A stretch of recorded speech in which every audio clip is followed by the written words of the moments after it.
Bapak mengucapkan terima kasih karena kamu mau datang dialog dengan Bapak. Tapi sebenarnya begini, kemarin itu Pak Ketua BEM dengan Ketua MBM itu sudah minta waktu untuk dialog masalah ini, dan Bapak bilang besok kita ketemu. Artinya Bapak ini selalu membuka pintu kantor, membuka pintu rumah itu 24 jam.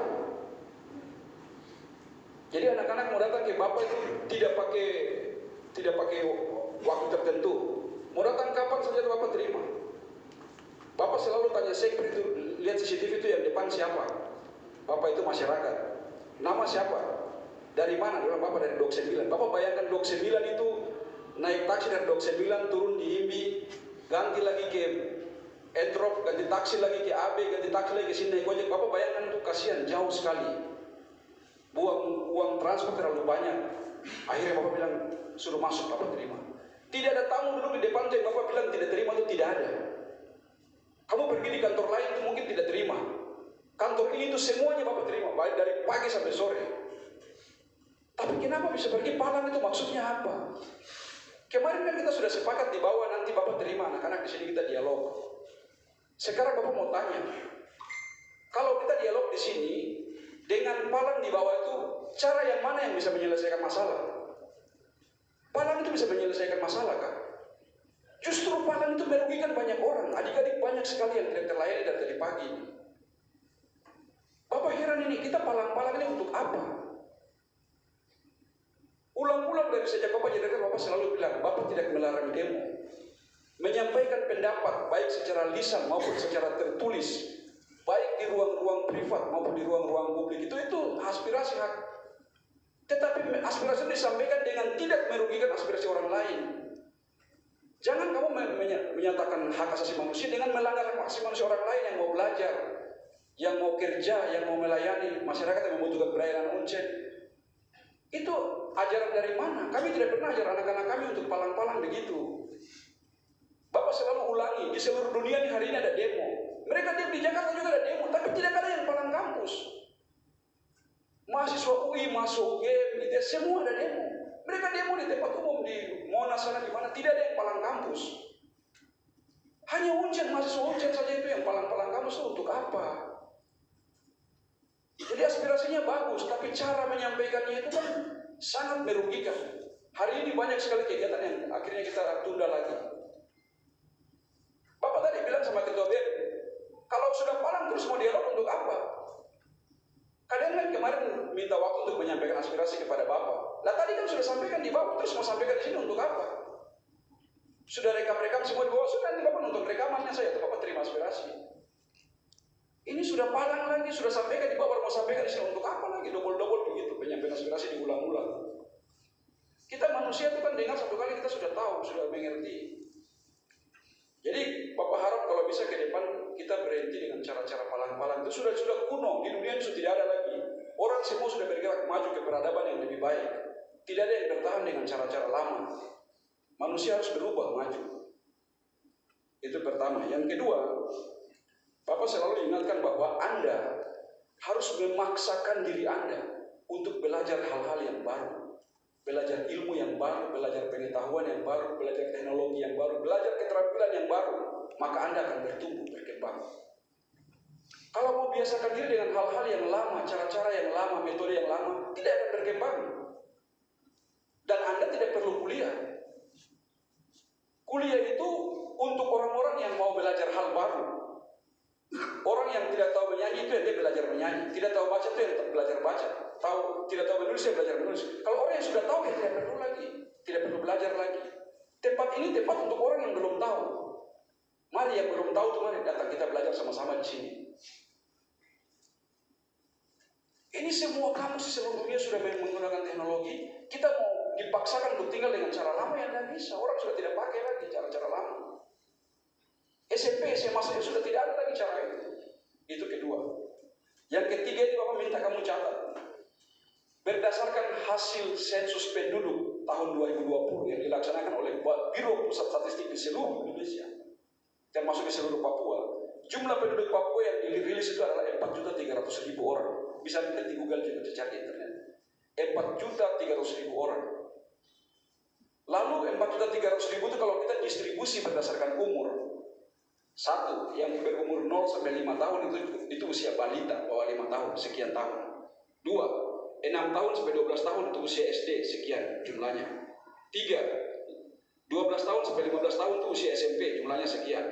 4, 15 sampai 18 itu usia SMA, sekian. 6, 18 sampai 22 itu usia kuliah. Jumlah anak-anak yang usia kuliah itu jumlahnya itu 400.000. Lihat di data TPS. 400.000 yang kita bisa terima di ujian cuma 3.500 saja. Tidak bisa kita terima 400.000 itu semua, tidak bisa. Kenapa tidak bisa? Karena keterbatasan daya tampung, ruangannya terbatas, dosennya terbatas, biayanya terbatas. Contoh, Bapak kasih contoh misalnya tadi anak ketua dari hukum.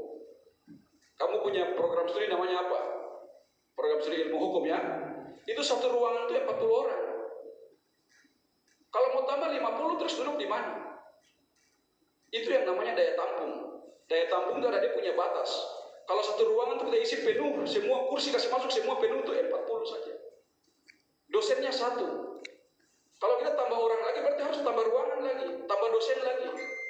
SPP harus naik lagi untuk bayar dosen baru lagi. Kan kita tidak mampu.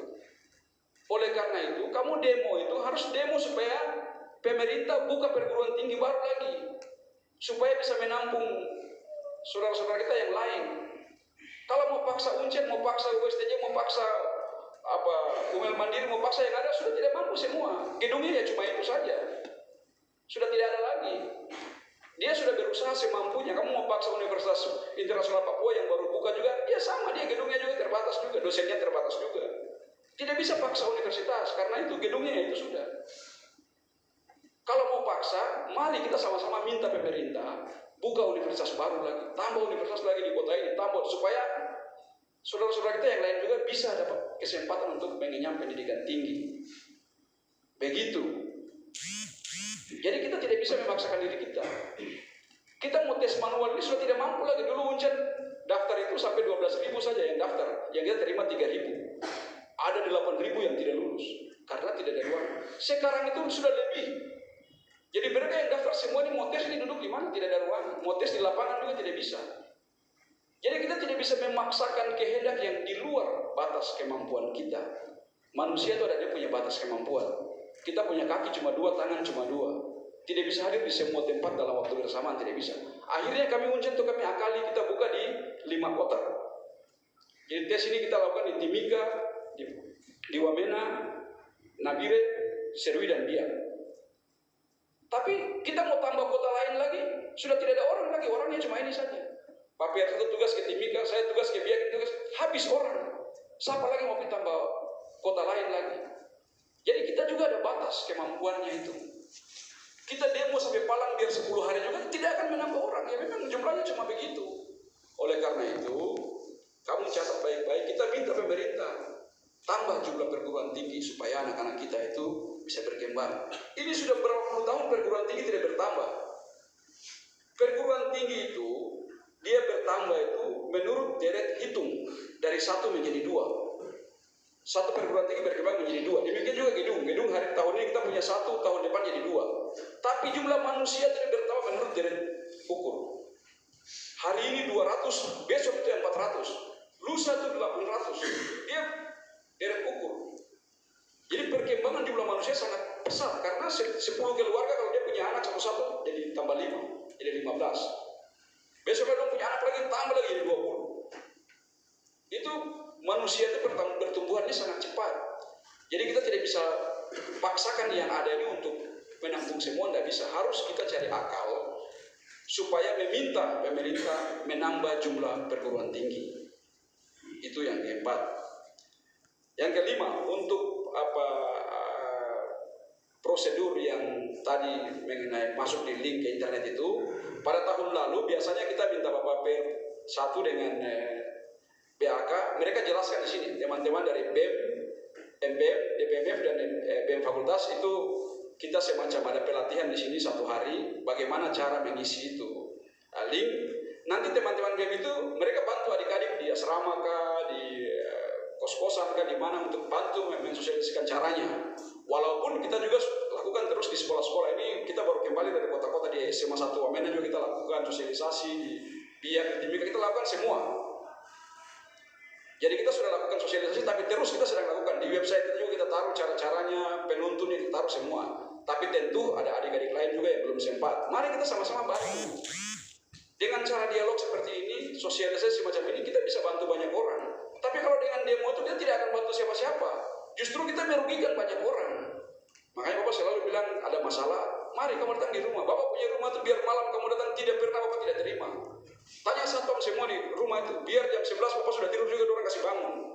Bapak tetap terima. Tidak pernah ada satu orang datang Bapak bilang, rektor sudah istirahat, jadi besok saya tidak ada. Tetap Bapak layani. Di provinsi Papua, di Forkopimda ada 8 orang, kita ada 8 orang. Anggota Forkopimda ada 8 orang. Rektor tiap hari ada di tempat. Kamu mau cari pagi juga rektor ada, siang datang ada, malam datang juga masih ada. Bapak turun jam 7 malam dari sini. Jadi sebenarnya tidak perlu palang. Masalah-masalah itu kan kita bisa bicara secara baik-baik. Kita punya kampung-kampung di seluruh tanah Papua ini ada rumah adat namanya. Rumah adat itu tempat laki-laki berkumpul untuk membicarakan masalah-masalah dalam kampung. Tahun ini kita mau pesta apa? Dusun mana yang kita mau pakai? Pemimpin pestanya siapa? Semua kita putuskan, kita bicarakan dalam rumah adat. Tidak ada yang palang-palang itu tuh adat, bukan adat kita. Jangan kamu bawa adat-adat orang lain ke kita punya kampus ini. Kita punya adat juga ada. Masalah itu dibicarakan secara bersama-sama dengan baik. Palang-palang itu bukan adat kita. Jangan ikut-ikut orang. Orang di luar saya tidak ada palang-palang kok. Kini kita ini ikut budaya dari mana? Jadi Bapak terima aspirasinya, itu baik. Nanti ini ada Bapak PR1, ada Bapak Kepala Biro 2 di sini. Pak Ketua BEM dan Ketua MPM bisa cari waktu, kita bisa itu jelaskan bagaimana cara itu hanya 3 langkah saja, tidak susah. Kita buka link, kasih masuk nama, kasih masuk ini, sudah selesai, terdaftar. Link itu kita buat untuk membantu teman-teman yang ada di daerah-daerah. Untuk SNMPT dan SBMPT itu kemarin dari Wamena banyak yang masuk, dari Lani Jaya banyak yang masuk kayak kita. Bisa buka data itu. Semua dari kabupaten masuk, banyak. Tapi tentu kita punya daya tampung terbatas. Tidak bisa kita menerima semua. Karena kita tidak punya ruangan. Dulu Bapak waktu dekan, Bapak pernah paksakan itu terima 2 kali lipat. Karena anak-anak waktu itu paksa Bapak dekan harus terima semua. Bapak terima semua, tapi akhirnya semua duduk di luar. Terus mereka demo lagi, Bapak dekan harus cari ruangan ya. Cari di mana? Bapak cari di danau kah, tapi cari di Yotefa sana kah, atau mau cari di mana? Tidak mungkin Bapak mau cari. Kecuali kalau pemerintah bantu kita, itu baru bisa. Oleh karena itu, kita sama-sama harus logis, rasional, menggunakan akal secara sehat. Kita baku tekan, baku paksa juga sampai matahari terbenam juga sama saja. Kita harus lihat kenyataan pada hari ini bahwa hari ini kita punya kondisi memang terbatas. Oleh karena itu, mari kita manfaatkan keterbatasan yang ada untuk anak-anak bisa beroleh kesempatan. Jadi Bapak sejak naik di sini Rektor, kebijakan 80% anak Papua selalu Bapak perhatikan. Dan itu setiap tahun Bapak laporkan ke Senat. Senat Uncen ini dekan-dekan semua, dan PD-PD semua dengan pimpinan Bapak selalu laporkan yang diterima ini anak-anak Papua ini yang non-Papua ini. Jadi kamu anak-anak bisa cek di fakultas yang ada semua anak-anak Papua semua. Hanya memang selama ini kita coba atur supaya 5 wilayah adat itu sama-sama dapat keterwakilan. Misalnya kalau kita satu kelas, misalnya teknik sipil satu kelas 40 kursi. 40 kursi ini kita bagi bagaimana? Ini 5 wilayah adat. Kalau kita bagi 5, ya sudah berarti satu kursi 10 orang, satu wilayah adat 10 orang. Itu pun tidak tercover semua.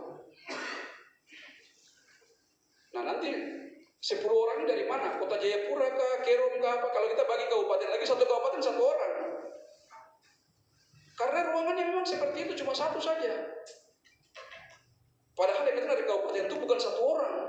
Ini ratusan orang yang datang, puluhan orang. Sementara kita bisa terima 1 saja. Begitu anak-anak. Jadi kalau kita 29 kabupaten kota di Provinsi Papua, kalau kita bagi rata, ya mungkin 1 ruangan itu 1 kabupaten 2 orang. Nah 2 orang ini juga misalnya Kota Jayapura. Kota Jayapura ini kita mau terima, kadang-kadang Pak Wali Kota, kenapa dari SMA 1 saja, kenapa dari SMA yang lain ini di Kota Jayapura ini ada 40 sekolah.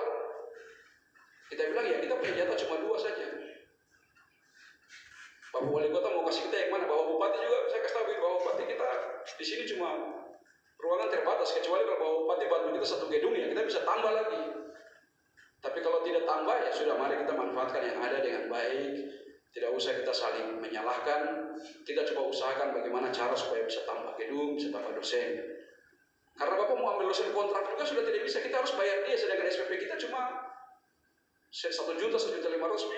Anak-anak coba buka itu apa Google, cari SPP-nya kedokteran UGM. Mereka bayar 80 juta, 60 juta.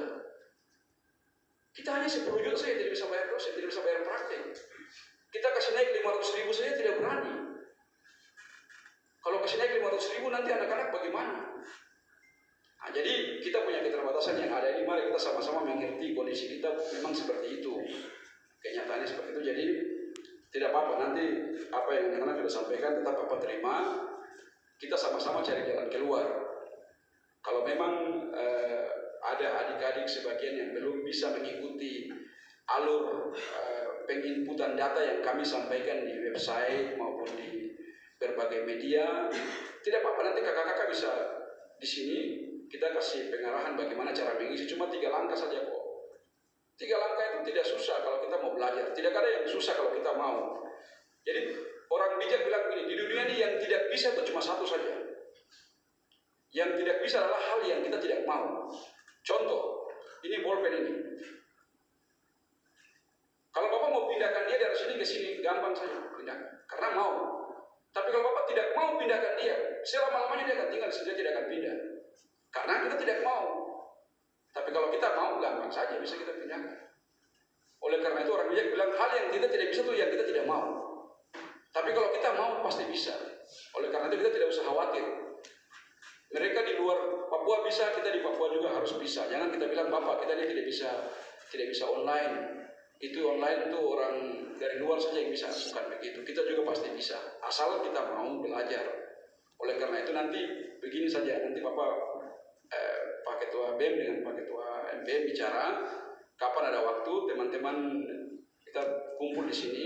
Pak PR1 dengan tim akan arahkan bagaimana cara membantu adik-adik kita. Tahun lalu kita lakukan begitu, ya Pak PR1 ya. Tahun lalu karena COVID, jadi kita tidak lakukan itu. Tapi sebelum-sebelumnya itu kita lakukan terus. Nah ini sudah tidak COVID, bisa nanti kita coba teman-teman BEM kita sama-sama bimbing. Ya untuk kuota UAP itu tetap kita perhatikan, itu selalu Bapak laporkan. Saya kira BEM dengan BEM juga tahu dari tahun ke tahun selalu kita sampaikan hasil, bisa dikontrol juga karena itu begitu nanti kita rilis itu dia online, datanya orang kirim-kirim kemana-mana. Ada yang share-share kemana-mana, bisa lihat di situ. Tinggal baca saja 1 sampai kalau 40 orang 1 sampai 30 itu siapa, itu nama-namanya kan ada, tempat tanggal lahir ada, nama orang tuanya ada, bisa ditelusuri semua. Tetap kita utamakan kita punya anak-anak. Nah Bapak kira nanti anak-anak silakan mau sampaikan apa lagi, silakan Bapak tetap terima prinsipnya, kita tindak lanjuti. Hanya Bapak kasih tahu dulu nih, jam 12 itu Bapak ada ujian perbaikan nilai anak-anak di sini. Tapi ini sudah